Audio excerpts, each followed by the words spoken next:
ወይኔ ዘበነ ወይኔ ዘበነ ወይኔ ወይኔ ወይኔ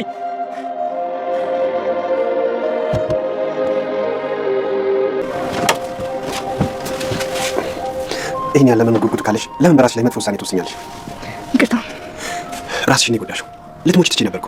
ራስሽን ይቀበል። በቂ ረፍት ያስፈልግሻል። አንተ ያለህ ምን ማለት ነው? ክሬዲቱ የኔ ብቻ አይደለም። ካንተ ውጪ ማን አለ? ብዙ ሰው፣ ማዘር፣ ሲስተር እናም ሌላ ማለት። አሁን ስለምንም እያሰብሽ እንድትጎጂ አልፈልግም። አመሰግናለሁ። እያበዛሽው ነው። ያንስባል ዶክተር። ካንቺ የሚመጡ ቃሎችን ልገፋ አልፈልግም። ግን ደግሞ በቤተሰብ መካከል ምስጋና የለም። በቤተሰብ መካከል አንዱ ለአንዱ የሆነ ነገር ማድረግ ግዴታው ነው። ካልክሽ እንዴ ማዘርስ? አላደግጥ ቤተክርስቲያን ስለተዋል ታስገባ ሄዳ ነው በጠዋት አቅማ ካልፈቀደላት እንጂ እማቆ ቃሏን የምትጠብቅ ናት። ምን ብለው ተስበው ይሆን? ቀላል ነው። እንዴት? እኔ ደግሞ ማቀፍ ፈልጋ ነበር። መቼም ፈጣሪ ይችላል አይደል? በጣም ጸሎቷ እንደተሰማ አንተን አዞ ልጇን አመጣላት።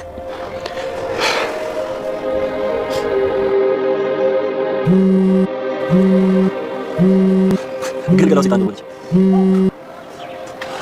ሚሽንሽን አንቺ ባሰብሽው መንገድ ባለመጨረሴ በጣም ይቅርታ። ይቅርታም አንተም ገደል መግባት ትችላላችሁ። እዛም እንደምትከተኝ ግን ጥርጣሬ የለኝም። አንተም ብቻ ለገደል ያብቃ። ኧረ ታሪክ ቅርቢ ማድረግ ነበረብህ አንተ ሞኝ። ከአንቺ ብልጠት ምን አድራለሁ? በረከት አትሳሳች። ከተረገመ በለስ መራራ ፍሬ እንጂ ጣፋጭ ፍሬ መቼም ቢሆን ይገኛል። እስከ መቃብር አሳድዳለሁ። ምናልባት መቃብሩን አንቺ ከከፈችው እስማማለሁ። ለምን? ዞሮ ዞሮ ራሽ አማቼ ወላዲቷ ምን ነው አትፎ ይሳሙኝ እንጂ እንግዳ ነው የሚጠበሉት። የሰማው ሁሉ ወዳጅ ቢሆን ኖሮ ጌታ ይማርሽ። አይርሶ ደግሞ ተረት ይወዳል። የተውጋይ አማቼ አይደሉ እንዴ? ልጆት አሻፈረኛለች እንጂ እኮ ላገባት ነው። ድንቄ ማግባት ይልቅ መዘላበዱን ትተህ የመጣህበትን ተናገር። ባኮት እኔ ለተረት አይደለም የመጣሁት። በላ የመጣህበትን ተናገርና ከፊቴ ዞር በል። ያንቺ ቤት የነበረኝን ቆሌ ገፎብኛል። ምንድን ነው የምታወራው? ቤታችሁ ገዴ ስላልነበረ ያለኝን ንብረት ጠርጎ ወሰደብኝ። በክህደት በግፍ ነበረ ያገኘው። እቺ የደካሙስ ቃላት ነች። አሁን ምን ፈልገህ መጣህ እያልኩህ እኮ። ዋጋ ላስከፍላችሁ። ጅራፍ ራሱ ገርፎ ራሱ ጮኸ አሉ። ሴትዮ ሰምኛለሽ? እየሰማሁ ነው። ተናገር። ያንቺ ንብረት ከንብረቴ ጋር ሲቀላቀል ያለኝን ሀብት በሙሉ በቁም አትበለም እና ይሄን የሚስራሽ ልትነግረኝ ነው የመጣው? እሰይ በልጅሽ ምክንያት ተደፍሮ ማያውቀው ሰው እየተደፈረ ተማረደ። እና ታዲያ ሞባይል ብርቅ ነው እንዴ? ለአንተ እኮ አዲስ አይደለም። በነገራችን ላይ አንድ ሚስጥር ልንገርሽ። ሞተረኛው ያንቺው ልጅ ነው። ምን? አዎ ኪሩቤል ነው ያንቺው ልጅ። እንዴት ያለ ቤተሰቡን የሚወድ ምን አይነት ልጅ መሰለሽ? እውነትህን ነው አቶ ዘበነ። ሞተረኛው ልጅ የኔ ልጅ ነው? የኔ ኪሩቤል? ስለ ጀግንነት መስማት አትፈልጊ? ትናንትና በአንድ ወቅት ዘረረኝና የተኛውን ሰይጣን ይቀሰቅሰብኝ። ቆይ ለምንድን ነው ይሄን የምትነግረኝ? በጣም የምትዋደዱ ቤተሰቦች መሆናችሁንና አንዳችሁ ለአንዳችሁ ዋጋ የምትከፍሉ መስዋዕት የምትሆኑ መሆኑን ሳቅ ለጠመኩት የበቀል ጽዋ እንደምትስማሙ ገባኝ። እናም ላጠፋችሁ ቃል ገባሁ። ምን? በጣም ደስ ትላላችሁ፣ ግን ደግሞ ዳግመኛ አትገናኙ። ልጆች የምናረካቸው ምንም። ያ ማለት ግን ምንም አላደርጋቸው ማለት አይደለም። መጀመሪያ አንቺን ልደፋሽና ያንቺን አሟሟት እየነገርኳችሁ አንድ ባንድ ከዚህ ዓለም አሰናብትልሻለሁ።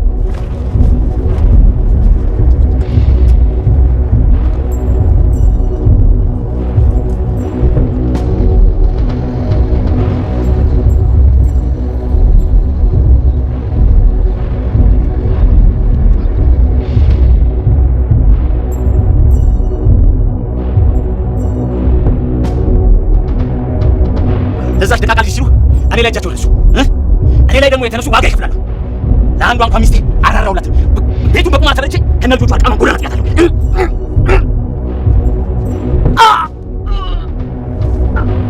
አባታቸው ሲሞት የሁለቱ ልጆቼን እጅ አነባብሮ አደራ ሲሰጠኝ ይህች ቀን ታይቶት ነበር። ለካ ልጆቼን አውሬ ሊበላልብኝ ነበር። ይኸው ደረስኩላቸው። ሀረግ ተሽሏት ወደ ቤቷ ተመልሳለች። ኪሩቤልም እንግዲህ እኔ ቤተሰቤን የማይበት አቅም የለኝም ብሎ ዶክተር የት ልትሄድ ነው? እውነቱን ብትነግራቸው አይሻልም ቢባል በፍጹም እኔ ፊታቸው መቆም አልችልም፣ ግን አንድ ቀን የምክስባቸው ጊዜ ይኖራል እያለ ተስፋ በሚያደርግበት ነገን ማን ያውቃል፣ ነገ የሚፈጠረው አይታወቅም፣ ግን አሁን ከጎናቸው ልትሆን ልትቆም ይገባል ቢለውም እኔ አቅሙ የለኝም ፊት ለፊታቸው መቆመው ብሎ ነበር። እናም እንግዲህ ዶክተርና ሀረግ ከቤት እንደወጡ ስትነግረው አቶ ዘበነ ወደ ቤት መጥቶ ቀድሞ ብቻቸውን ስላገኛቸው ወይዘሮ ሻረግን ልጆችሽን አንድ በአንድ ያንቺን መሞት እየነገርኩ አሰቃያቸዋለሁ፣ መጀመሪያ ግን አንቺን እገልሻለሁ ብሎ ወይዘሮ ሻረግን ገሏቸዋል። ግን ጀግና ነበሩ። እሳቸውን ቢወጉትም ያን ያህል ስላልተጎዳ እንግዲህ እሳቸውን ደግሞ በቴስታ ሲላቸው ጭንቅላታቸውን ስለመታቸው ወዲያው ህይወታቸው አልፏል። ኪሩቤልም ልጃቸው ቢደርስም ግን ከንዛዜ እህትህን አደራ ከማለት ውጭ ሌላ ምንም መናገር አልቻሉም ነበር። ነገር ግን ያው ልጃቸውን ማየታቸውም ይህም አንድ ተስፋም አይደል። ሰላም ሰላም፣ ውድና የተወደዳችሁ ውድ ቤተሰቦች እንደምን አላችሁ? በያላችሁበት የዓለም ዳርቻ ሰላማችሁ ብዝት ትርፍ ይበል እያልን ዛሬም በአዲስ ሚስጥርን ቀጣይ ክፍል ይዘን ወደ እናንተ መጥተናል። እናንተም በቅንነት ላይክ፣ ሼር፣ ሰብስክራይብ እያረጋችሁ ቤተሰብ አድርጉን። መልካምነት ለራስ ነው፣ አበረታቱን።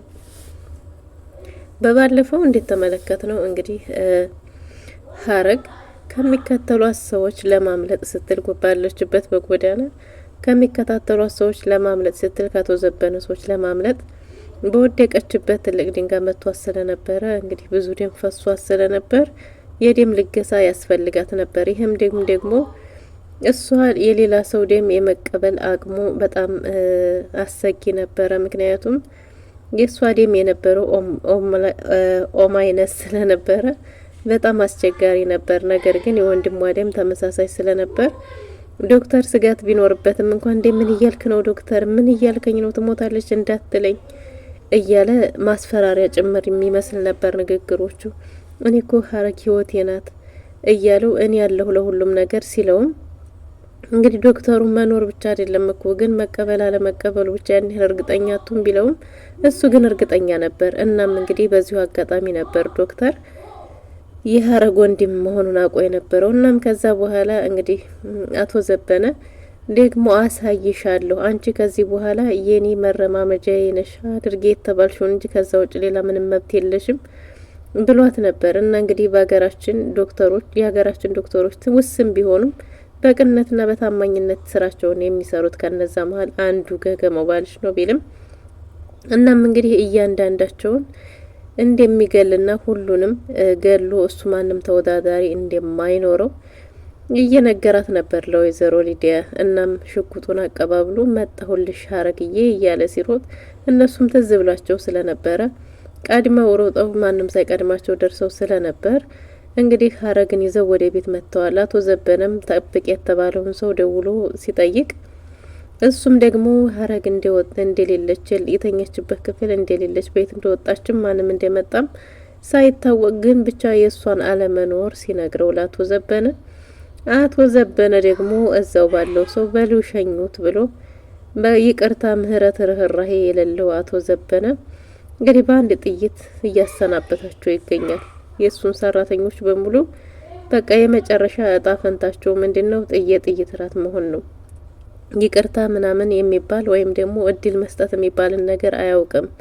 እናም እንግዲህ ሀረግ ቤት ተመልሳ እረፍት እያረገች ባለችበት ትንሽ ሲሻላት እናቷም ጋር ያለው እየተጫዋወቱ ከዚህ በኋላ እማዬ ጥዬሽ የትም አልሄድም፣ እጅግ በጣም ይቅርታ ይቅርበኝ እኔና ጥዬሽ በመሄዴ እያለች የገጠማትን ነገር ሁሉ ያሳለፈችውን ህይወት እየነገረቻት ለምንድን ነው ለኔ ሁሉ ፈተና የሚበዛው እያለች እናቷ ጋር እያወሩ ነበር። እና ግን ቼክ መደረግ አለብሽ ተብላ በማግስቱ ዶክተር እና እሷ ሲወጡ ዶክተርን ደግሞ ያው ሲመጣ አቅፋ ከሳመችው በኋላ ከዛ በኋላ እጅግ በጣም ይቅርታ ዶክተርዬ እያለች ያው ዞሮ እሱ እንዴት ታላቅ እህቴ ነው እንዴት አናሽ እህቴ ነሽ ምናምን ሲላት ለእሷ ግን ጥሩ ስሜት አይሰማትም። ምክንያቱም ለዶክተር የተለየ ቦታ ያላት ትመስላለች። በዚህ በኩል ሲስተርም አፍቅረዋለች በየምክንያቱ የኔ ጌታ ላግዝህ ልምጣ ከጎንህ ልሆን ትላለች።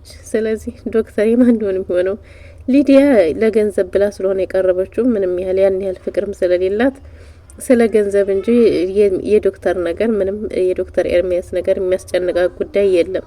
ከሱ የበለጠ ግን የክሪቤል ነገር ያስጨንቃታል። እና ክሪቤልንም ደውላ እማዝህ እቃዎች አሉ እነሱን ይዘህና ተብሎ እነዛን እቃዎች ይዞ ሲሄድ በሷ ቤት እንግዲህ በሽጉጥ ልታስፈራራ ወይም ልትገድል ነበርና እሱ ቀድሞ ሽጉጡንም ተቀብሏት እሷንም ደግሞ ከዚህ በኋላ እኔም ብትፈሪኝ ይሻላል ብሎ አስፈራርቶ ሸኝቷታል። ፌስታሏን ጥሎላት ሲሄድ ፌስታሏን አንጠልጥላ ተመልሳለች። እናም እንግዲህ ሀረግና ዶክተር ለቼካፕ በሄዱበት መንገድ ላይ እያሉ ከሆስፒታል ሲመለሱ ነበርና ያለውን ነገር የሰሙት ሱፐር ማርኬቱ አንዳንድ ነገሮች ቼክ መደረግ አለበት። ምክንያቱም እንደዚህ ለኦዲት መጥተው በሱፐር ማርኬቱ ላይ አንዳንድ ችግሮች እየታዩ ነውና መሄድ ያለብሽ አሁኑ ነው ተብላ ወደዛ ስትሄድ በቃ እሷ ከሄደች ብቻዋቸውን እንዳይሆኑ ለወይዘሮ ሻረግ ተብሎ ሞተረኛው እንዲሄድ ወይም ልጃቸው ክርቤል ወይም ደግሞ ሞተረኛው እቃ መላላሻቸው ወደዛ እንዲሄድና ከሳቸው ጋር እንዲጠብቅ ተብሎ ተደውሎለት ነበር። ግን እሱ ከመድረሱ በፊት ነበር አቶ ዘበነን ደውላ ሀረግና ዶክተር እንደወጡና ቤት ውስጥ ማንም እንደሌለ እሷም እንደምትሄድ ስትነግረው አቶ ዘበነ እንግዲህ በዛን እለት ደግሞ ወይዘሮ ሊዲያ እጅግ በጣም መልካምና ቀኑና ነበር። ብርቱካንና ቢላ ምግብ ሰርታ ምግብ ለወይዘሮም የሻረግ በጣም ግራ ተጋብቶ ነበር። የእውነት ተቀይረሽ ነው? ምንስ ገጥሞሽ ነው? ፊትሽስ ምን ሆኖ ነው እያሉ ቢጠይቋትም ብዙ ምላሽ አልሰጠችም። ነገር ግን ያው በጣም ግራ ገብቷቸው ነበር። ወይዘሮ ሻረጋይ መቆየት ደጉ የቆየ ሰው ለካ እንዲህም ጥቅ ይቀየራል እያሉ በመገረም እየተመለከቷት ነበር። እና እሷም ያው ያን ያህል አልገረማትም ራሷን ስለምታውቅ። እናም አቶ ዘበነ ደርሶ ሞተረኛው እኮ ልጅሽ ኪሩቤል ነው ሲላቸው እውነትህን ነው ብለው በጣም ተደናገጡ። አዎ እናንተ አንዳችሁ ለአንዳችሁ እስከ ህይወት መስጠት ድረስ የምትደርሱ ናችሁና እኔ አሁን አንቺን እገልሽና ያንቺን መሞት እየነገርኩ እያንዳንዳችሁ በቀላችኋለሁ ብሏቸዋል።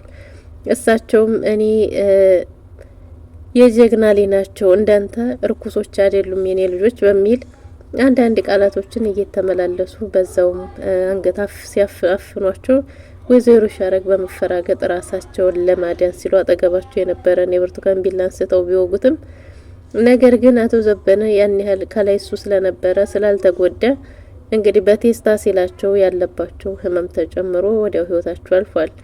ኪሩቤልም ሲደርስ ቤት ውስጥ ማንም ሰው አልነበረም። ወይዘሮ ሻረግ ጣር ላይ እያሉ ዛይደም ጠብታ አይቶ ነበር።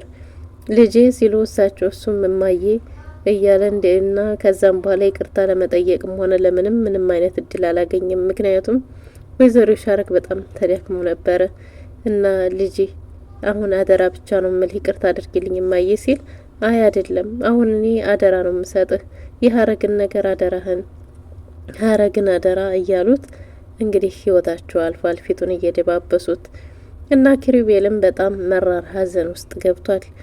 ዶክተርና ሀረግም ወደ ቤት እየተመለሱ መንገድ ላይ ናቸው።